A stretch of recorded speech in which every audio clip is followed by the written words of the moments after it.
ఉన్న బంగారాన్ని విడిపించి ఆ రోజు ఆన్లైన్ రేటుకే మేము కొంటాం. Sharma gold company. నమస్తే రమగారు. నమస్తే జయ.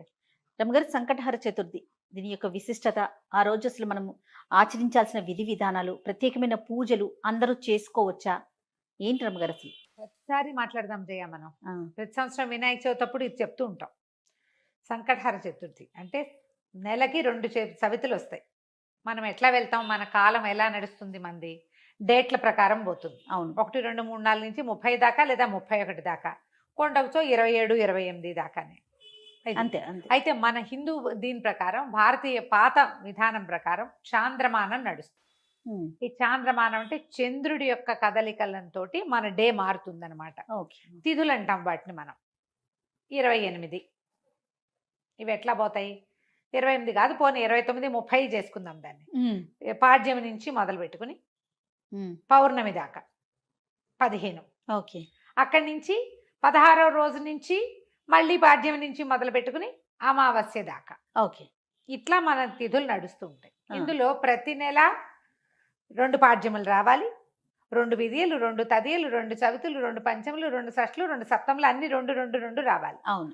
2 రానివి ఏమిటి? ఒకటి పౌర్ణమి, రెండోది అమావాస్య. అవి మాత్రం సింగిల్ డేట్స్. చతుర్దశులు, త్రయోదశులు, దశములు, ఏకాదశులు అన్ని 2 రావాల్సింది. ఏకాదశి నియమం మనకి సాధారణంగా ఉంటుంది. ఎట్లా? శుక్ల ఏకాదశి, బహుళ ఏకాదశి. ఏకాదశి నాడు ఉపవాసం ఉండటం, ద్వాదశి నాడు ద్వాదశ పారణ చేయటం మన తాలూకు హిందూ సంప్రదాయం. అలాగే హిందూ సంప్రదాయం ప్రకారం నెలలో వచ్చే 2 చవితులని మనం వినాయక ఆరాధన చేయవచ్చు. ఓకే. ఈ చవితి ఆరాధన మనం ప్రత్యేకంగా ఎప్పుడు చేస్తాము? వినాయక చవితి చేసుకుంటాం. ఒక శుక్ల చవితి సంవత్సరంలో ఒక్కసారి వినాయక శుద్ధ చవితి నాడు, అది మన భాద్రపద శుద్ధ చవితి నాడు వినాయక వ్రతకల్పం చేసుకుంటాం. వినాయకుడి పుట్టినరోజని, ఆ రోజునే ఆయనకి గణాధిపత్యం లభించిందని, వాళ్ళు ఆయన్ని పూజిస్తే అన్ని విఘ్నాలు తొలగిపోతాయని గణాధ్యక్షుడని ఆయన్ని కొలుచుకుంటాం. అలాగే ప్రతి నెల వచ్చేటువంటి కృష్ణ చవితి నాడు, బహుళ చవితి నాడు వినాయక ఆరాధన చేస్తే సమస్త విఘ్నాలు తొలగిపోతాయి అనేది ఒక ప్రత్యేకమైన నియమంగా చెప్తారు. ఓకే. ఈ నియమాన్ని మనకంటే ఎక్కువగా తమిళులు పాటించేవారు. వాళ్ళు ఎక్కువ పాటిస్తారు. మనకి జాతకంలో కేతు ప్రభావం ఎక్కువగా ఉన్నా, ఏ పనైనా మొదలుపెట్టి ఎప్పటికీ అవ్వకపోతున్నా, పిల్లలు చదువుల్లో వెనకపడుతున్నారనిపించిన, దీనికి మన ఇంట్లో ఉండాలి వ్రతము నియమము ఏం లేదు. పెద్దవాళ్ళు చెప్పిందే చెయ్యాలి, మన ఇంట్లో లేకపోతే చెయ్యకూడదు అలాంటిది ఉండదు. సార్వజనీయమైన వ్యవహారం, ఎవరైనా చేసుకోవచ్చు. మనమే ప్రాబ్లమ్స్లో ఇరుక్కుంటున్నాం. ఏ పనైనా మొదలు పెడితే అవటం లేదు, అన్ని అడ్డంకులే దానికి. ఓకే. వ్యాపారాలకి, చదువులకి, ఇంట్లో ఏదైనా వస్తువులు తరచుగా పాడైపోవటం, ఇది కూడా జ్ఞాపకం పెట్టుకోండి. మిక్సీ రిపేర్ చేయిస్తావు, వెట్ గ్రైండర్ పడుకుంటుంది. దానికి ఏదో చేయిస్తావు, వాషింగ్ మెషిన్ ప్రాబ్లం వస్తుంది, అది అయిపోయింది, సూయింగ్ మెషిన్ పడుకుంటుంది. ఇట్లా రిపేర్లు చేస్తూ ఉన్న వాళ్ళు ఉంటారు చూడు. నేను కూడా ఉన్నా ఆ లిస్ట్ లో. అవునండి. నేను ఒకటి రిపేర్ చేస్తే ఇంకోటి వస్తుంది. ఒకటి మొదలు పెడితే పాపం లిస్ట్ వస్తుంది, వస్తూనే ఉంటుంది. మా వాళ్ళ ఇంట్లో ఎక్కిరిస్తున్నారు, ఒకటి రిపేర్ చేయకుండా ఉంచుకుంటే అది ఒకటే ఉంటుంది నీకని. అట్లా ఒకటి వస్తుంది. ఏమీ లేవనుకో, మెళ్ళ పెట్టుకుంటే నల్ల పసలు కొలిసేని టిక్కని విరుగుతుంది, ఆ పస విరిగిపోతుంది. నిజంగా నిజం రవి గారు. చెవిదుద్దులు సీలలు విరిగిపోతాయి. కొంతమంది జాతకాలు ఉంటాయి చూడండి, ఒక వరుసగా వస్తాయి, ఆగితే మళ్ళీ ఆగిపోతాయి. 2 సార్లు 2 బంగారపు వస్తువులు అయినాయి. ఓ వారమేమో ఒక 15 రోజుల్లో ఒక మొదటి ఫోర్ట్నైట్ లో చెవిదుద్దు సీల బిళ్ళ విరిగి చేతిలోకి వచ్చింది, పొల్లేమో ఆ గొట్టంలో ఉండిపోయింది. ఇదేమిట్రా ఇలా అయింది, దీన్ని చేయించాలి అనుకుంటున్నా. సరిగ్గా 15 days తిరగంగానే చిన్న గొలుసు ఒకటి పెట్టుకుంటాను నేను, హుక్ దగ్గర విరిగింది. దాన్ని రిపేర్ చేయించా, చెవిది ఈ గొలుసు విరిగింది. గొలుసు ఇంకా రిపేర్ చేయించలేదు, ఉంచారు. మళ్ళీ ఇంకోటి వస్తుందని. నెక్లెస్లు అవి లింకులు ఊడిపోతే ఏం చేస్తాను, అలా అనిపిస్తుంది నాకు. ఇలాంటి వాళ్ళు వీళ్ళందరూ సంకటహర చతుర్థి చేసుకోవచ్చు.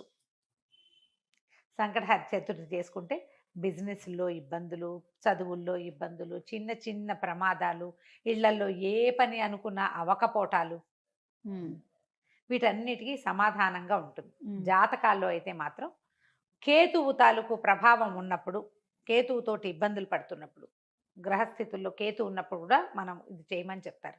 ఏదైనా ఇంటి ప్రయత్నం చేస్తున్నప్పుడు ఆగిపోతుంది, అప్పుడు కొన్ని వారాలు మొక్కుకుని మనం కొన్ని నెలల పాటు చవితులు చేసుకోవచ్చు. ఈ చవితి చేసుకోవడానికి పెద్ద విశేషమైన చేత ఏమీ లేదు. సింపుల్ వినాయక పూజ. ఓకే. దీనికల్లా పగలు ఉపవాసం, చుక్కలు కనపడ్డాక భోజనం. ఆ చుక్కలు కనపడ్డాక ఉండ్రాళ్ళు కుడుములు చేసి బియ్యపు రవ్వతోటి చేస్తాం కదా. అవును. అవో మీ ఇళ్లలో ఎలాంటి అలవాట్లు ఉంటే పాలతాకలే పెడతాం వినాయకుడికి అని మీకు అలవాటు అనుకో, పాలతాకలు పెట్టండి, మన అలవాటు ప్రకారం పెట్టుకోవచ్చు. కుడుములో ఉండ్రాళ్ళు ఆయనకి నివేదన చేసి నమస్కారం చేసుకుని చంద్రుని చూసి అన్నం తినేసేయచ్చు. పగలు ఉపవాసం ఉండే సంకష్టి అంటారు మహారాష్ట్రియన్స్, కన్నడిగులు బాగా చేస్తారే? బాగా ఎక్కువ ఉంటారు. మన వైపు తక్కువ, కానీ మన వైపు కూడా ఇప్పుడు కనపడుతున్నారు బాగా. నాకు కూడా అలవాటు ఉంది, నేను చేస్తాం. అంటే కమ్యూనిటీ వైజ్ గా చేస్తారా రమ్మగారు? అలా అట్లా ఏం ఉందా? ఉండదమ్మా, అలా ఏం ఉండదు. ఎవరైనా ఇది ఓ చేసుకుంటారు. పెద్ద పూజా హడావిడి ఏం లేదు కదా, అది ఏకాదశిలానే, ఏకాదశి లాగానే. కాకపోతే మనం వినాయకుడికి కొలుస్తాం. ఇది ఇప్పుడు. సంకటహార చతుర్థి. మనకి కష్టాలు ఇబ్బందులు ఉన్నప్పుడు రుణ విమోచన గణపతి స్తోత్రం అని ఒక ప్రత్యేక స్తోత్రం ఉంది. ప్రణమ్య శిరసాదేవం గౌరీపుత్రం వినాయకం, ఇలా స్టార్ట్ అవుతుంది. ఆ స్తోత్రం చదువుకోవచ్చు. అబ్బాయి అవేవి రావండి. సుముఖశ్రీగదంత్య కపిలో గజకర్ణికః మనకు వచ్చు కదా, అంతే. ద్వాదశ నామాలు, అవి చదువుకోండి. వినాయకుడికి కొంచెం గరిక వాకిట్లో ఎక్కడైనా పెరళ్ళల్లో ఉన్న బాల్కనీ కుండీల్లో ఉంటే గరికని పెక్కకుండా ఉంచుతా నేను. అవి వినాయకుడికి పెట్టుకోవచ్చు అని చెప్పి, బుధవారం నాడు పెట్టచ్చులే అని. ఆ 2 గరిక పోచలు వినాయకుడికి సమర్పించడం, ఉండ్రాళ్ళు సమర్పించి నమస్కారం చేసుకోండి. ఇది చాలా మంచిది. మరి పసుపుతోటి వినాయకుడిని చెయ్యాలి అదేదో సిద్ధాంతంగా చెయ్యొద్దమ్మా.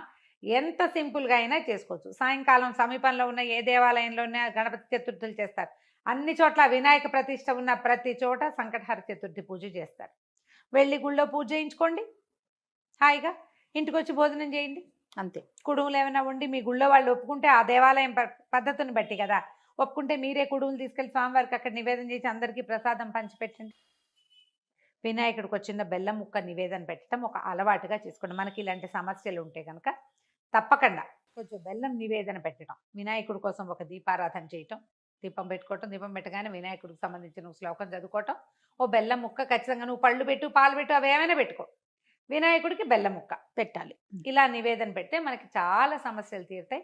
ఇప్పుడు నవంబర్ 1 వచ్చినట్టుంది, అవునండి, అంతేనా? అవును. ఆ ప్రతి నెల చూసుకోండి, క్యాలెండర్లో ఉంటుంది. మీరు ఈజీ మెథడ్ ఏంటి, క్యాలెండర్లో నోట్ చేసి పెట్టుకోండి. ఇందులో మళ్ళీ ఒక స్పెషల్ ఉంది. మంగళవారాలు గనక ఈ చతుర్థి వస్తే చాలా విశేషం. అంగారక చతుర్థి అంటారు దాన్ని. అది చాలా విశేషమైంది. అది ఎక్కువ సమస్యలు తీరుస్తుంది, ఇంకా ప్రాబ్లమ్స్ తీరుస్తుంది. దీనివల్ల బ్రహ్మాండం బదలైపోయి వారికి ఏదో వస్తుందని కాదు, కొన్ని జాతకపరమైన సమస్యలు తీరుతాయి. ఏ పనులు కానప్పుడు మనకు ఒక శాంతిగా ఉంటే మనం ఈ పని చికాకు చేస్తే తగ్గినా చాలు కదా చాలు. అమ్మగారు. చికాకు ఏదో తగ్గినా వచ్చి మీద పడక్కర్లేదు. జస్ట్ మనకు ఉన్న ఆ చికాకు, ఆ బాధ, మనసు శాంతిగా ఉంటే అదే చాలు. అదే చాలు, అంతకంటే ఆటోమేటిక్ గా సమస్యలు పరిష్కారం అవుతాయి. అవును, అలా చేసుకోవచ్చు. మంగళవారం చతుర్థి వచ్చిందనుకో ఇంకా కంఫర్టబుల్గా ఉంటుంది. ఒక 40 చేయొచ్చు, ఇవి 40 చేయొచ్చు, 21 చేయొచ్చు, 5 నేను 7 లెక్క పెట్టుకుని కూడా చేస్తా. ప్రతి నెల సంకటహర చతుర్థి నాడు పొద్దున్నే మా అక్కయ్య నేను ఒకళ్ళు గుర్తు చేసుకుంటాం ఇవాళ చతుర్థి అని. ఓకే, జ్ఞాపకం చేసుకుని మా ఇద్దరికి అలవాటు ఉంది. నాకు కొంచెం వినాయక ఇవి కూడా ఎక్కువ కదా, ఎక్కువ శ్లోకాలు చదువుకుంటాను నేను. చిన్నప్పుడు చదువుకున్న తొండమున ఏకదంతమును కూడా చదువుతారు రోజు నేను. నాకు అది అలవాటు. ఎవరి అలవాట్లు వాళ్ళవి కదా, మీరు అలవాటు చేసుకోండి. ఏదైనా ఇలాంటి సమస్యలు ఉన్నప్పుడు ఇట్లా చేసుకోవచ్చు. ఇది కొన్నాళ్ళు చేసి మానేయచ్చా లాంటి ప్రశ్నలు వస్తాయి ఎంతసేపు.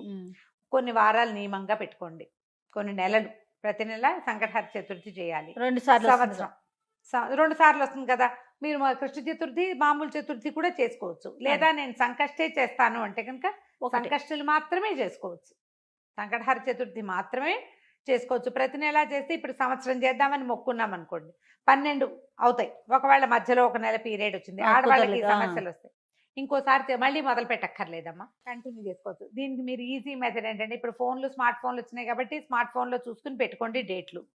నేనైతే క్యాలెండర్లో రౌండ్ ఆఫ్ చేసి పెట్టుకుంటా ఇవాళ చతుర్థి అని. వాళ్ళు కూడా ఎర్ర వినాయకుడు బొమ్మ వేస్తుంటారు, అక్కడ వినాయకుడు బొమ్మ కనపడుతుంది, టీటీడీ వాళ్ళ దాంట్లో కనిపిస్తూ ఉంటుంది. సో గుర్తుపెట్టుకుని ఆ రోజున మీరు చేయవలసింది ఏంటి, వినాయకుడికి సంబంధించిన స్తోత్రం చదువుకోవటం, గరిక 2 గరిక పోచలు తెచ్చి వినాయకుడికి సమర్పించడం, కొంచెం కుడుములో ఏవైనా నివేదన చేయటం, పగలు ఉపవసించి చంద్రుడు కనపడ్డాక దండం పెట్టుకుని భోజనం చేయటం చేసి చూడండి. మీకు చాలా ఇబ్బందులు తొలుగుతాయి. పెద్ద విశేషంగా ఏదో మాత్రం కాదు, మంచిది. మీకు ప్రధానమైనది ఏంటంటే ఇబ్బందులు తొలుగుతున్నట్టు కనపడుతుంది. కానీ అది రైట్ అమ్మగారు. నమస్తే. నమస్తే జీ.